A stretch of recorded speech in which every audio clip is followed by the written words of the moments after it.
All right, so this is lecture 13, and today is 30th of 2021. Okay, so let's see where we are. Last time we discussed the response of a damped system, okay, under the action of a harmonic load. And the most important conclusion we reached was that the steady state response will have this form, okay, would be of, this is the expression or the function describing that. So where uh, theta was the arctangent of 2 zeta r over 1 minus r squared. And we called this the frequency response function or the magnification factor. Um, that is the maximum value of the response, which is this, right? Is frequency response function times this corresponding static displacement. Okay. Now, as I said, we are going to focus on the application of this harmonic excitation. And there are several cases that we are going to look at. The first example or the first case that we come across in practice where a harmonic load is generated acting on a system or the source of the harmonic load is a rotating unbalance. So rotating unbalance is one source that causes a harmonic load on a system. Okay, so what is it? What is rotating unbalance? If you have a structure, let's say something like this, maybe a beam, and it may have um, a machinery that this structure supports. And let's say that this machine consists of a rotating part. So a flywheel, for instance, if this is a center of mass or center of rotation, for some reason, there is an unbalanced mass. One of the blades have slightly poor distribution, so they cause an unbalanced mass here, which obviously is sitting at a distance from the center of rotation. Let's call that distance E. Okay, so basically what you have this thing is rotating with a constant angular velocity omega, all right? So at any times t, let's say this rotating unbalanced mass is at this location.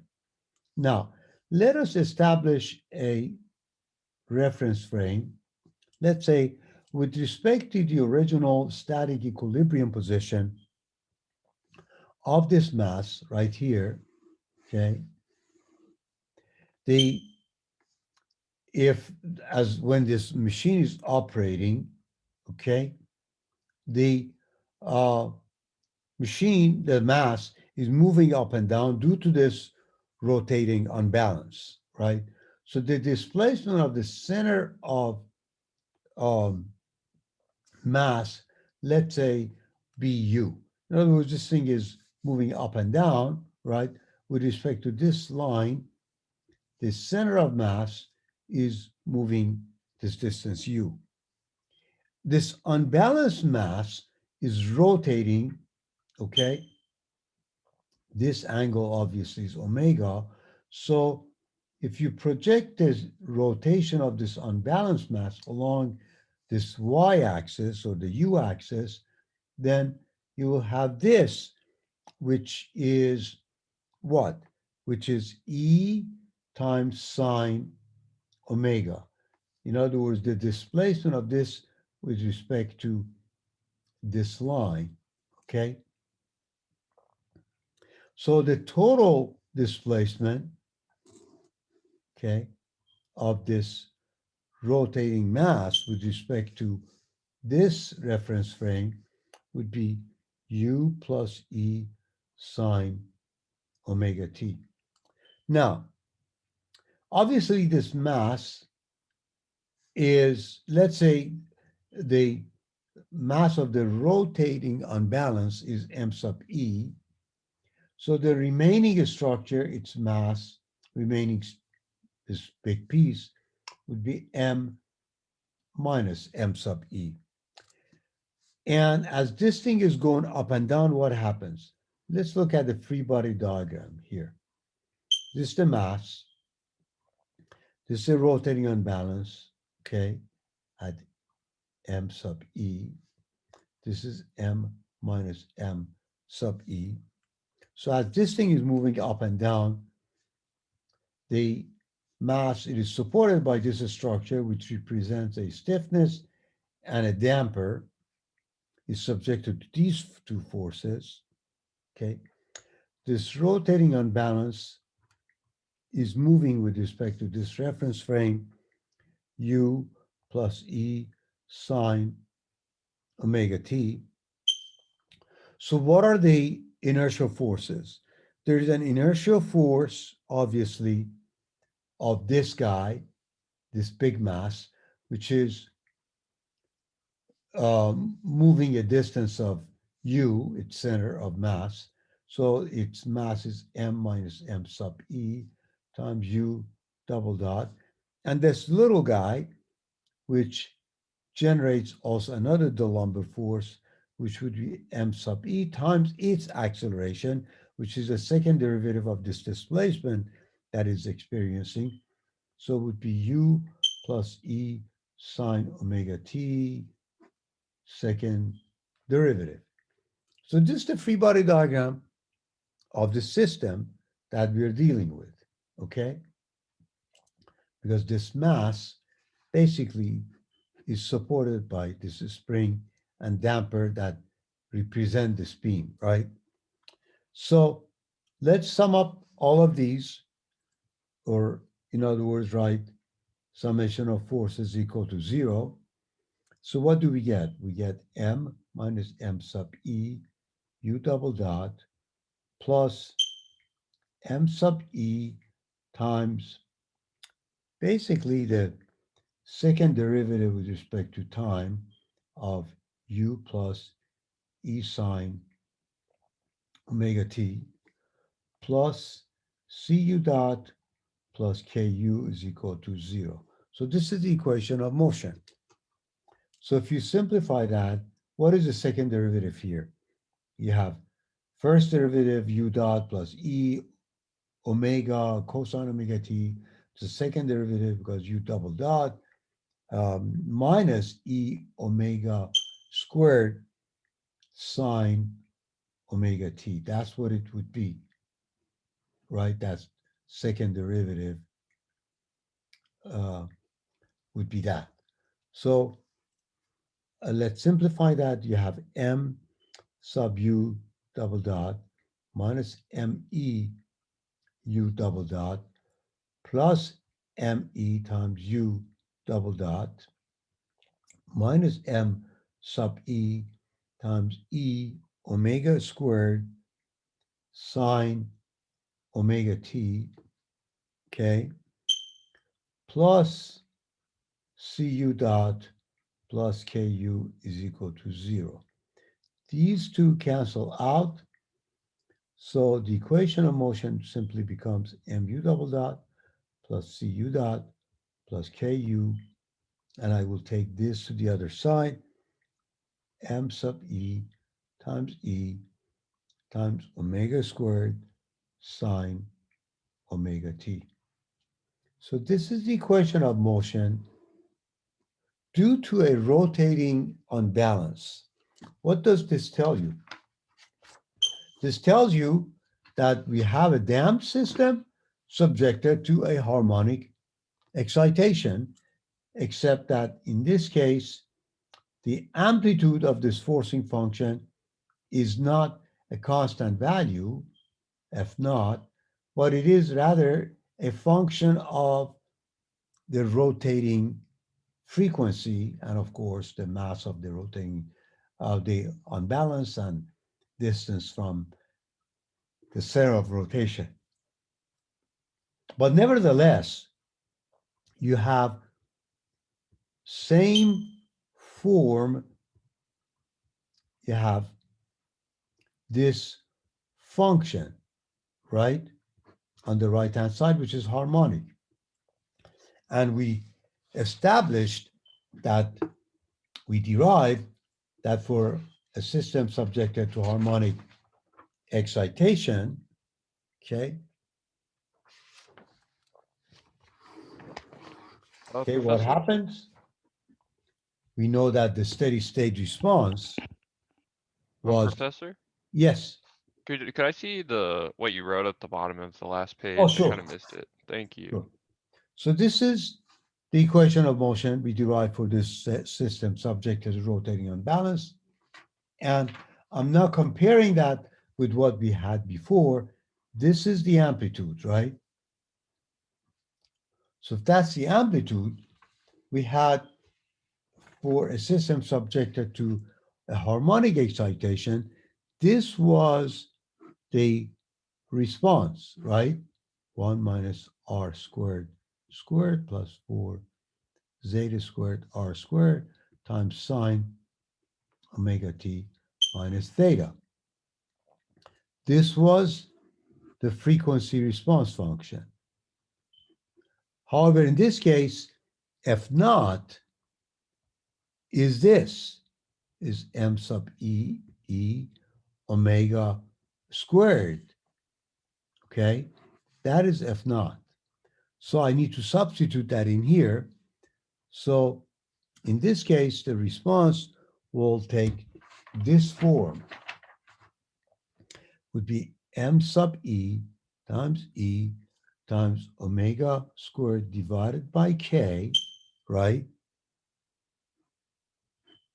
Times that sine omega t minus theta, or the maximum value of the response, which is what we are interested, okay?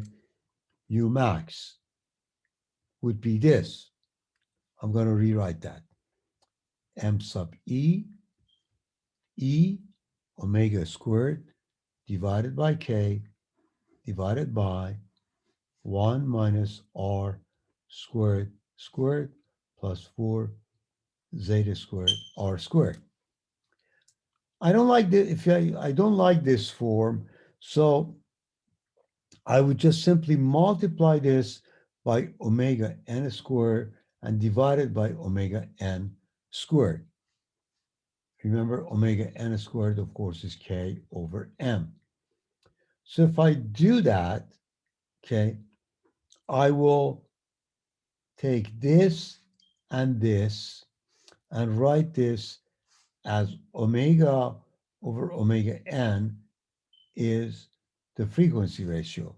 So I can write this as m sub e times r squared. Then omega squared is k over m. So that k and this k would cancel out. So this becomes simply basically this.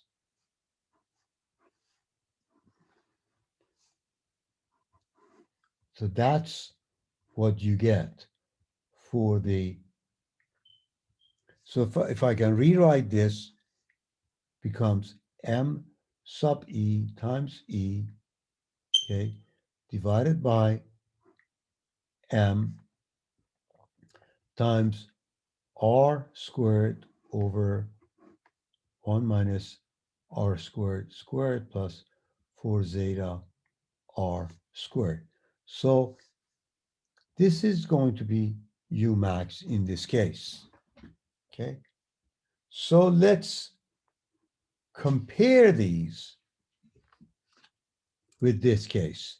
When we had forcing function would be just simple harmonic with a constant amplitude, that h sub r, which is a frequency response function, is this. Okay. Now that we have the forcing function of this form, in other words, has an amplitude, okay, that is a function of omega itself, what happens? You have something like this times this constant value. So let me call this the frequency response function in the case of rotating unbalance, and that would look like this.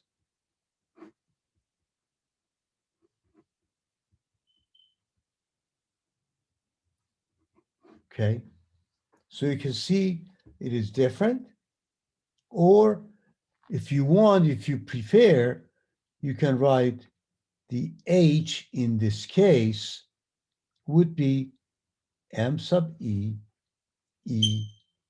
omega squared, I'm sorry, over m times that.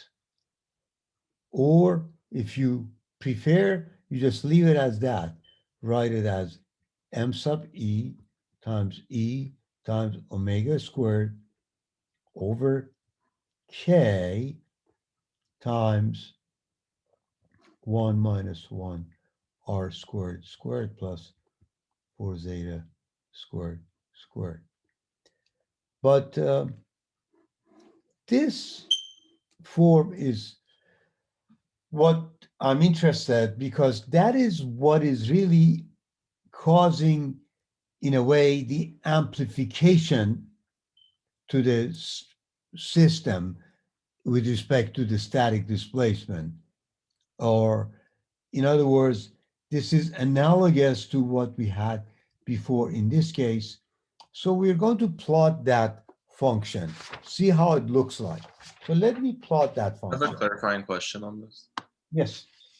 How come we didn't include, or just how did you know for this forcing function with the star next to it to not include like the e? Oh, Because this one does include the E. No, what I'm saying is, if you look at this, okay, mhm, what we did, we derived the steady state response, right? Which is going to be, this is F naught, right? yeah, So the F naught over K, right, times H is the maximum displacement, right? So this is what we have, right? This is the function. But I, did some algebraic manipulation, and this became this, okay? This became this, m sub e over times e to the, and this is what I call the h asterisk. Can you see that? yeah. Cool. Thank Right. you. So I want to plot this function and see how it looks like and what are the uh, interpretations or important physical implications of this function. So let's do the comparison. For the case that you had simple harmonic load like this, okay, you had a frequency response function which looked like this.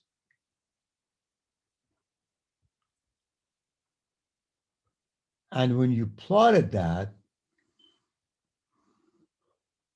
we saw that at r equal to 0, this would be 1, and at r equal to 1, okay, if you put r equal to 1, the value, of course, depends on the zeta, but if zeta is equal to 0 at r equal to 1, this goes to infinity. And for all other values of zeta, we plotted this, and we saw that this represents these bell-shaped curves, that the peak value of these shifts to the left of this r equal to 1, okay? Now let's plot this function, which I call it h asterisk, for the case that f of t is m sub e times omega squared, okay? That's, in other words, I'm plotting for this case, right? So assign omega t. So h sub r is r squared over 1 minus r squared plus 4 zeta r. So let's plot this function. In this case, at r equal to 0, the value of h was 1. But look at here. When r is equal to 0, okay, it goes to 0, because this would be 0, this would be 0, would be r squared over 1, r is 0, so this is at r equal to 0, the curve would be here. But now let's look at what happened at r is equal to 1 when zeta is 0. If zeta is 0 at r equal to 1, this becomes 0. This is 1, right? This is 1. So zeta is equal to 0. This goes to infinity, okay? In other words, when r is equal to 0, this goes to infinity for the case. But as r increases, goes to infinity, what happens? In order to see what happens, look at here. You have infinite, you need to simplify this algebraically. You have r squared, and what I would do, I would take r squared out of this radical. This is r to the 4. So let me expand this first. You have 1 plus 2r squared, okay? I'm sorry, minus, no, it would be 1 plus r to the 4th minus 2r squared, right? Plus 4 zeta squared r squared. So I will take r squared out. So that means I will factor out, I have r squared in the numerator. I will factor out an r squared here. So I have 1 over r um, squared, or r to the 4th.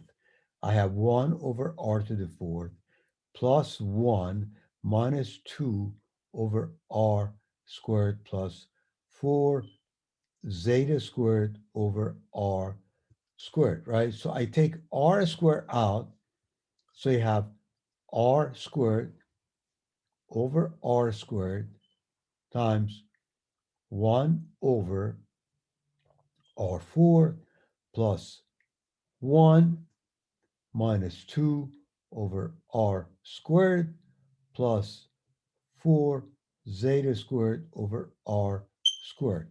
So when r goes to infinity, right? First of all, these two cancel out. So this becomes 1 over this. So when r goes to infinity, what happens? This is 0, this is 0, this is 0. So when R goes to infinity, what happens? These H sub R becomes 1. Here, when went to infinity, this approached 0. But in this case, when R is equal to infinity, this approaches this limit 1.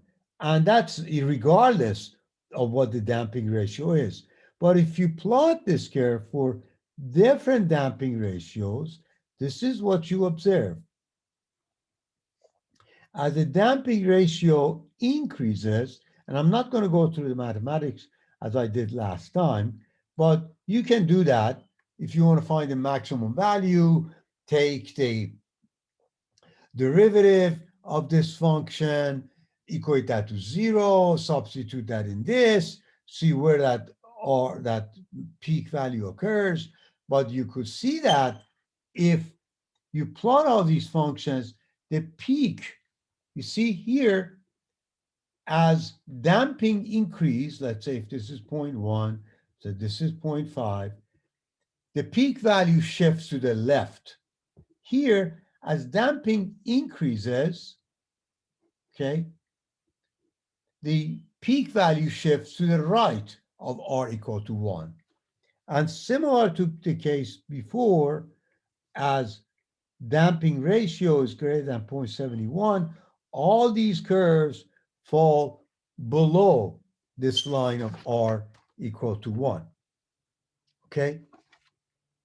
Any questions on this?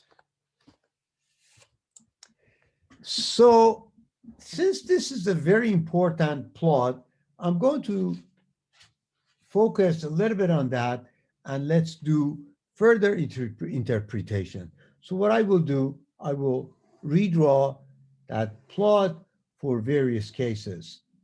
Okay, this was for the case of R, I mean zeta is equal to 0, zeta equal to, let's say, 0.1. This can be zeta for something, okay? So let me, let's say, these are different values of zeta, and this is what that function looks like, okay? So for the case of R less than 1, that is the forcing frequency due to that rotating unbalance, okay? If this is very, very much smaller than the natural frequency, that is, you're here, amplitude of vibration is small. In fact, if this is so small that is almost here, you see that the amplitude is very, very small. Okay? For the case that, let's say, R is large, so in other words, for large frequency of that rotating unbalance, what happens as R increases, regardless of the damping, okay, the amplitude reaches 1, not the amplitude, but H star reaches 1, okay? For R equal to 1, okay, maximum peak occurs at the right or on the right of R equal to 1. And as zeta increases, peak shifts to the right of R equal to 1, okay? Now, something else you observe, that when R goes to infinity, what is happening? U max is going to be, since that H asterisk is 1, so you will get something like this. Okay. So the, as you know, the times, of course, this, right? Which we saw that as r is equal goes to infinity, this whole thing, becomes basically 1 times m sub e times e, okay? And therefore, because that's where we, I'm sorry, divided by m, right? So what that means, that when r goes to infinity, okay, this is the amplitude. That is, as r goes to infinity, the amplitude of the displacement remains a constant. Or in other words, system becomes stationary. Because no matter how much you increase the ratio, that frequency, this is not going to change because it's independent of the frequency. Increase of the frequency going to infinity means this part becomes 1. So that's what you get. In contrast to the rotating, the case of regular frequency response function, when R increased response goes to 0, response here will never ever goes to 0. So these are some important observations that we make in the case of rotating unbalance and the application of this rotating unbalance. Also, um, another observation is, if you don't know the displacement in the system that is caused due to a harmonic load in your system is caused due to a pure harmonic or due to a rotating unbalance. If you plot the frequency response function for both, if the shift of the peak of this function is to the left of r equal to 1, you'd say this is due to a pure harmonic. If the shift is to the right of r equal to 1, that means system has some hidden unbalance in that system. So that's one way of detecting an unbalance existing of some unbalance in a system. Any questions? If not, I'm going to do an example problem, which is one application of course, this rotating unbalance, and then we'll continue. So no questions, Professor, I have a question real fast. please. So U max becomes a constant value, but Correct. does that mean that the system is stationary, or it's just that U max isn't moving anymore, isn't changing? It's not changing. Maybe that's what it means. In other words, no matter how high the frequency of that rotation is, this is your U max, which is a constant value, right? That means system is not moving, is going to experience this displacement no matter what. Even if you increase the system, the frequency to whatever value it is not moving, right? Because stays at this displacement. So, giving you an example. Of course, you did not hear this from me, right? You have the unbalanced tire, right? You go very slowly driving. What do you feel? You feel an up and down motion, right? Due to rotating unbalance of your tire. So there are two ways to get rid of that. Give me an answer. There are two ways. One is what? What is the solution? You go like 150 miles per hour. You got it. You got it. What is your name? David. David. Send me an email. David Gonzalez? Yeah. Okay, send me an email. I'm going to give you a 5-point bonus. Okay. That's the way to do it, right? Of course, that's the crazy way of doing it. Another way is what? Take Get it your to tires Costco. rotated. Oh, yes, exactly. Take it to Costco and fix the unbalance, right? So they put that on it. They put your tire here on something. They rotate it. And of course, we're not going to discuss that. You'll see that in the lab that you can detect where that unbalance is. So you put a counter unbalance by putting these LED plugs around the rim to basically counter that, right? So if this is the rim, you have somewhere unbalanced here, you put some mass here, little mass to fix the problem, right? But anyway, so let me do an example, okay?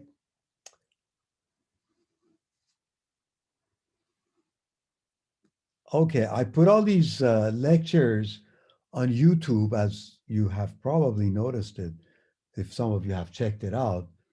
So with this video that I'm going to put on YouTube now, I'm sure that California Patrol uh, are going to come,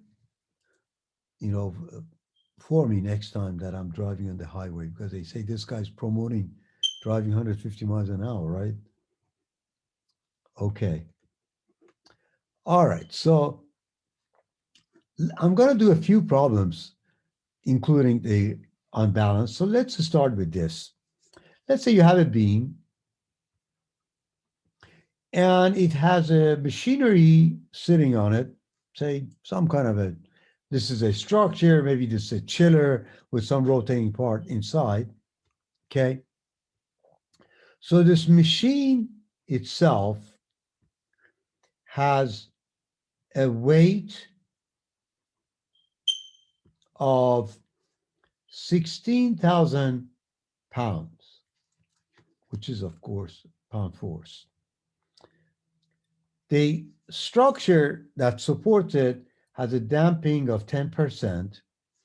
Length of this beam is 12 feet, and its modulus of elasticity is 30 million psi, and the cross section of the beam has a mass moment of area, a moment of inertia of the area, or the second moment of the area is 128 inch to the fourth.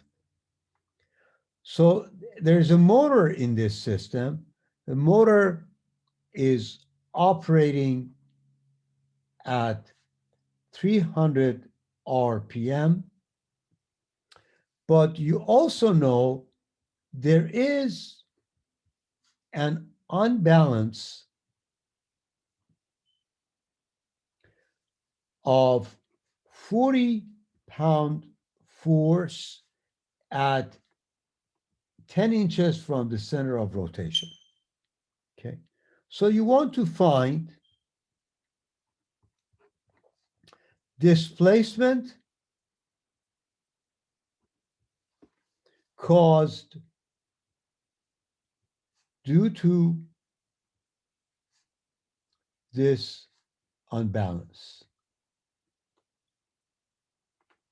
Okay, any questions? Well, let's get down to the bottom. You have U max is what? F0 over K times H. In this case, F0 is M sub E, E omega squared, okay? Since we are dealing with this problem, I'm just gonna leave it as is. Instead of using that H star, this is basically the maximum displacement, F0 over K. In this case of rotating unbalanced, that's the amplitude of the force. So all I need is to evaluate these quantities. So first of all, what is K? K is the stiffness of this beam. This is a simply supported beam. This is in the middle of that, so displacement occurs in the center. So the stiffness is 48 EI over L cubed. So it would be 48, 30 million PSI times 128 inch to the 4, okay, divided by length, which is given at 12 feet, convert that to 12 inches cubed. So you get roughly 61,900 pound per inch for the stiffness, okay? I also need omega because, omega n, because you will have, in this frequency response function, you have the ratio of omega over omega n. Omega n is k over m, so that would be 61,900. Weight is given as 16,000 pound force divided by g, which is 32.2 times 12, 386.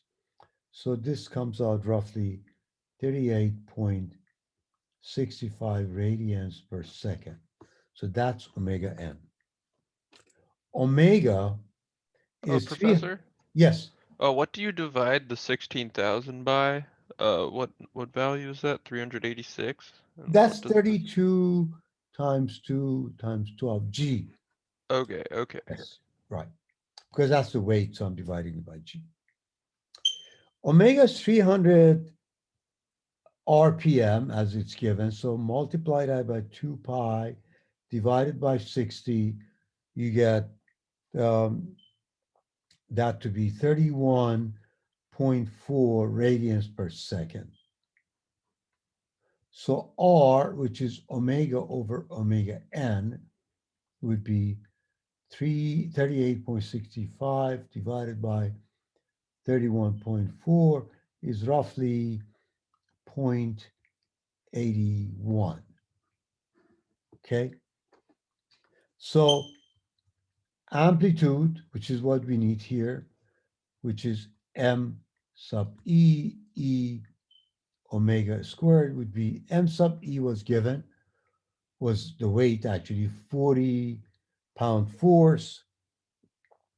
So you divide that also by 386 times e was 10 inches. Omega is 31.4 squared. This comes out roughly to be 1,022 pounds. So that's F naught. So I need to find U max, which is F naught over K times 1 over 1 minus R squared plus 4 zeta squared R squared. So it would be 1,022. K was 61,900 times 1 over 1 minus R is 0.81 squared plus 4 times zeta squared. Zeta was 0.1 and R is 0.81 squared, square root of that. You see that U max comes out to be roughly 0.044. So although you have a relatively large unbalance of 40 pound force, because the structure is apparently stiff enough, this does not lead to a major displacement, only 0.044. Any question? Yeah. Why doesn't the h function have an r squared on top? Like Good the question. In fact, I was expecting that you asked that question. See, I'm probably confusing you, right? The H for the case of regular harmonic was what? 1 over this.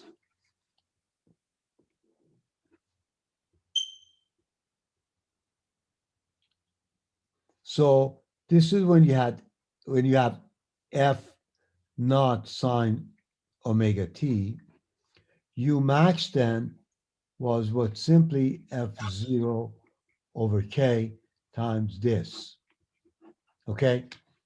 But in this case, I said H for this rotating unbalance is this, right? Mhm. But where did that come from? F naught was M sub E times omega squared. Okay. So if you want to find U max, right? Instead of using this, I just know in general, if this is F naught, so U max would be F naught divided by K times the same frequency response function, right? So Yeah.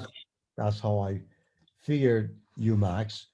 If you want, you can of course write U max is equal to M sub E times omega squared over M times that H naught. But this was easier, so I used that. Did I answer your question? Right. Yeah. Thank you. Great. Professor, Yes. do you need to, so that second equation that we were just talking about, do you need that for certain scenarios, or can you use both, like, Very regardless good of the question. situation? Very good question. The only reason I did this, I just wanted to show you that the frequency response function corresponding to rotating unbalance looks like this. Okay. That's the only reason. So just wanted to compare the frequency response function of the case of having a rotating unbalance with a regular case. But in problems like this, you are welcome to use either approach, because in the case of rotating unbalance or the regular case, you are dealing with F naught.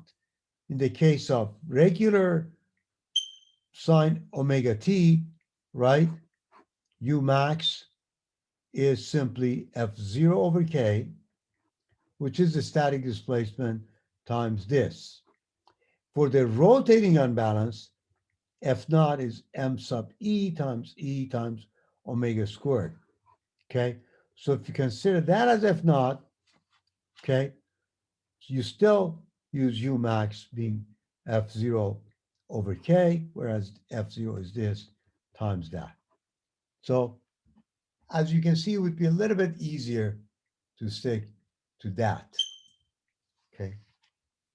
So next time, I'm going to um, continue the discussion on uh, harmonic excitation, but getting into some other topics related to that, which I'm going to give you a heads up. I started that a little bit in the previous section, but I couldn't, in fact, finish it. So I'm glad that I stopped here in this class.